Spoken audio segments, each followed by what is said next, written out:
Reason for this video is actually there has been a lot of talks around every corner. So people have been, judged honorable Chief Justice and the honorable judges of not only Supreme Court but many courts as well. So it's just a clarification. I mean, obviously they don't have to give any clarification. They are the judges. But despite that, Honorable Chief Justice of India, Honorable Shri D.Y. Chandrachud, he came front and he has. So actually, what happened was uh, Ganpati पूजा हुई eight honourable chief justice के घर पे. वहाँ पर honourable prime minister जो है हमारे current, he went there. सो अब लोगों ने पॉलिटिकली क्रिटिसाइज करना शुरू कर दिया, पार्शियलिटी और अनपार्शियलिटी पे कसीदे और सवाल उठाने शुरू कर दिए कि क्या जुडिशरी इंडिपेंडेंट है या नहीं है, और अगर है तो उस मीटिंग का क्या पैमाना है, क्या माने या ना माने. तो उस पर ऑनरेबल चीफ जस्टिस बहुत बार क्लैरिफिकेशन दे चुके हैं. वो बता चुके हैं कि जो, जैसा कि हम सभी जानते हैं कि judiciary, executive and legislature, they are the part of the pillars we have in India.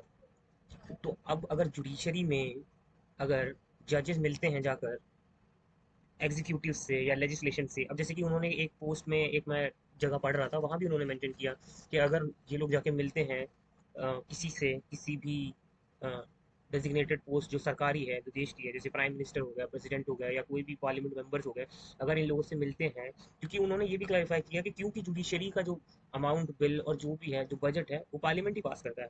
तो इस तरह की छोटी छोटी गेट टुगेदर से मिलने से थोड़े रिलेशन बेटर होते हैं जुडिशरी एंड एग्जीक्यूटिव से. इसका मतलब ये नहीं है कि वो एक केस से केस डिस्कशन करने जाते हैं या कोर्ट के फेवर में जजमेंट, कोर्ट उनके फेवर में जजमेंट दे देगा, ऐसा कुछ नहीं है.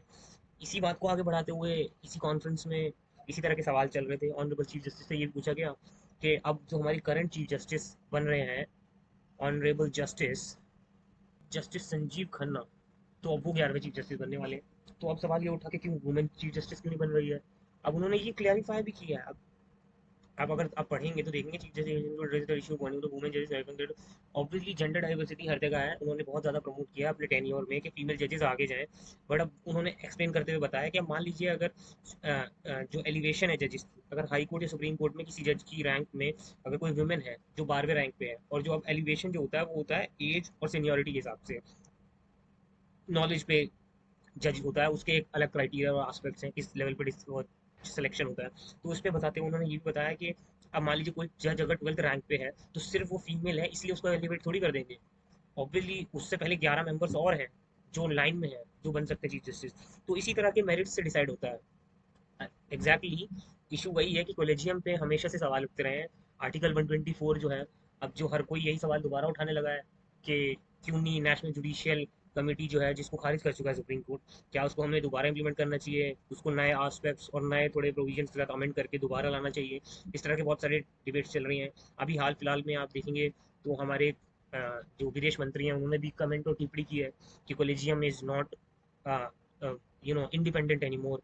अब देखना होगा कि सुप्रीम कोर्ट का क्या टेक है. लेकिन अगर मेरे पॉइंट ऑफ व्यू देखा जाए, लेकिन मेरा अगर इस पर टेक देखा जाए तो मैं क्या मानता हूँ. एज पर मी, मेरी जो नॉलेज है वो बहुत सीमित है, मैं इतनी समझ रखता नहीं हूँ. मेरे से बड़े बड़े जूरिस्ट, नोबेल और बड़े बड़े रिसर्चर्स और बहुत अकेडमिकली बहुत स्कॉलर्स लोग बैठे हुए हैं इन जैसी बड़ी चीज़ों पर डिस्कशन करने के लिए.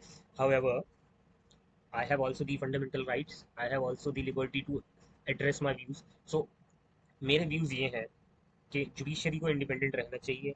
अब वो किस लेवल तक इंडिपेंडेंट है या नहीं है, वो किसी तरह की इन्वेस्टिगेशन से पता चल सकता है. अब इन्वेस्टिगेशन तभी होगी जब कोई ऑफेंस होगा. ऑफेंस कुछ नहीं होगा तो इंडिपेंडेंस और अनबायस्ड और बायसनेस पे, जैसे कि सीजीआई ने ये भी कहा कि उनने बहुत सारी उनकी जो बातें अब सर्कुलेट हो रही हैं, अब क्योंकि वो 10 नवंबर को रिटायर हो रहे हैं, तो उनका जो ट्रैक रिकॉर्ड है वो सब एसेस कर रहे हैं लोग, क्या किया कैसे किया.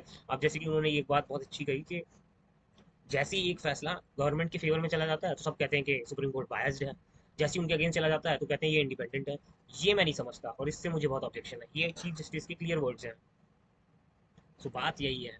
और जहाँ तक बात रही कॉलेजियम की, क्यों नहीं वुमेन चीफ जस्टिस अपॉइंट हुई है, अब वुमेन चीफ जस्टिस अपॉइंट इसलिए नहीं हुई है, उसका सिर्फ यही रीज़न है बिकॉज कोई हायर रैंक पे नहीं है. यस, बात एकदम सही है कि वुमेन्स क्यों नहीं है हर जगह अप फ्रंट में. Yes, considering the leading position.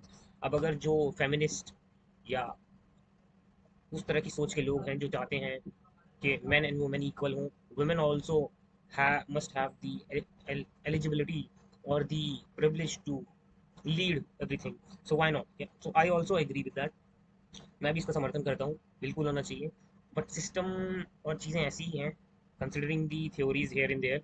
सो मेरे हिसाब से चीफ जस्टिस ऑफ इंडिया और ऑनरेबल जजेस, डिस्पाइट किसी भी हाई कोर्ट, सुप्रीम कोर्ट, किसी भी कोर्ट के हो, उन पर इस तरह से सवाल उठाना बहुत गलत चीज़ है। आई डोंट थिंक हमें इस तरह के सवाल उठाने चाहिए। यस, उनका क्रिटिसिज्म होना चाहिए, बट क्रिटिसिज्म और एलिगेशंस, बहुत माइनर डिफरेंस है इन दोनों में। कब आप लाइन क्रॉस कर जाते हैं आपको पता नहीं चलता है।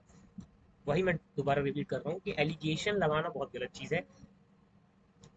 अगर आप इस चीज़ को प्रमोट करते हैं कि चीफ जस्टिस के घर पर प्रधानमंत्री जाकर मिले, तो इस बात का मतलब अगर आप उल्टा निकालते हैं तो बहुत गलत बात है। क्या पता ऐसे ही मिले हो, क्या पता कोई जर्नल बात हो, किसी को पता थोड़ी है उस मीटिंग में क्या हुआ। बट लोग सब अपने हिसाब से दिमाग लगा रहे हैं, सबकी अपनी अपनी समझ है, उसको सब इंटरप्रेट कर रहे हैं कि चीफ जस्टिस के घर में पीएम का आने का मतलब है कि चीफ जस्टिस के रिटायरमेंट के बाद उनका बीजेपी में शामिल हो जाना। जैसे कि पास में बहुत सारे जजेस हैं ऑनरेबल, और ऑनरेबल सरकारी जॉब्स पे भी जो सिर्फ रिस्पेक्टेड लोग हैं, वो लोग बाद में बीजेपी में शामिल हो गए। तो इसको पॉलिटिसाइज नहीं करना चाहिए किसी भी चीज़ को, क्योंकि इंडिया में हर एक चीज़ पॉलिटिसाइज करना बहुत ईजी है।